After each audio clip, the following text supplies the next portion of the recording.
So now let's see our second question. आता बघा काय दिलेलं आहे. The arrow is rotated and the stop randomly on the disc. Find out on which colour it may stop. म्हणजे हा एक आपल्याला डायग्राम दिलेली आहे. याच्यामध्ये पूर्ण आपल्याला एक व्हील दिलेलं आहे, म्हणजे गोल फिरणारा व्हील आहे. म्हणजे तो ॲरो फिरतो त्याच्यावर हा जो ॲरो दिलेला आहे. तर याच्यात काही कलर्स दिलेले आहे. क्वेश्चन असा विचारला की हा ॲरो जर फिरला, एक रोटेट केला, तर हा कोणत्या कलरवर थांबू शकतो.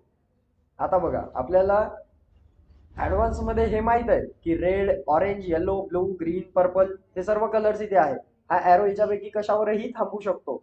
सो सॅम्पल स्पेस काय झाली, हे सर्व कलर्स, कारण हा कुठेही थांबू शकतो. आपल्याला एक्झॅक्ट आउटकम माहित नाही. So sample space equal to काय येईल, या सर्व कलरचे नावं लिहावं लागतील. तर सुरुवात करू रेड पासून. Red, orange, yellow, blue, green आणि पर्पल. सो अशा प्रकारे हे पूर्ण झाले आपले सॅम्पल स्पेस. याच्यापैकी हा ॲरो कुठेही थांबू शकतो. तर सॅम्पल पॉईंट काय झाला, n of S equals to 1 2 3 4 5 6. Total 6 colour आहेत. सो इथं आपला सॅम्पल पॉईंट जो आहे तो आहे 6.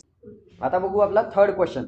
थर्ड क्वेश्चन मध्ये बघा तुम्हाला एक कॅलेंडर दिलेलं आहे आणि आपल्याला क्वेश्चन दिलेला आहे. क्वेश्चन असा दिलेला आहे की या कॅलेंडरमध्ये जेवढ्याही 5च्या मल्टिपल डेट्स आहेत त्या कोणत्या दिवशी येतात हे आपल्याला लिहायचं आहे. कॅलेंडर हे मार्च 2019चं आहे.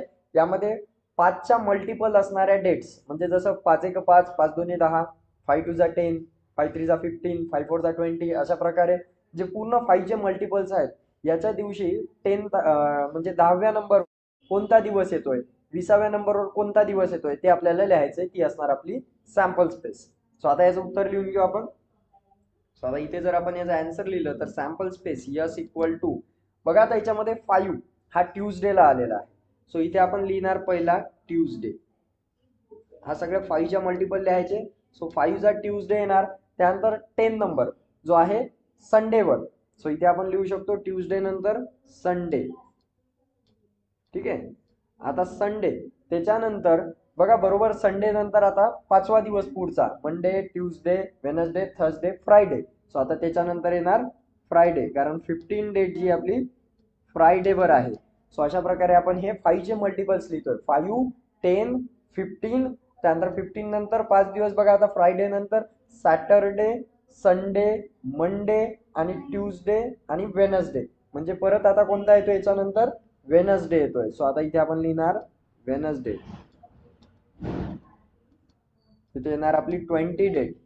त्यानंतर 20 नंतर येतो 25. आता 25 कोणत्या नंबरवर येतो बघा, वेनसडे नंतर पुढचे 5 दिवस बघा, थर्सडे, फ्रायडे, सॅटरडे है ना, त्यानंतर संडे आणि त्यानंतर मंडे. सो इथे आपण लिहिणार मंडे. तर अशा प्रकारे आपल्याला ही झालेली आहे बघा इथे 5 10 15.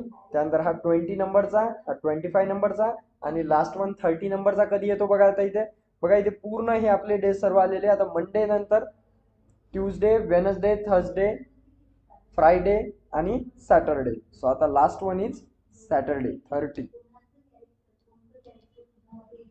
तर अशा प्रकारे 5चे मल्टिपल झालेले आहेत.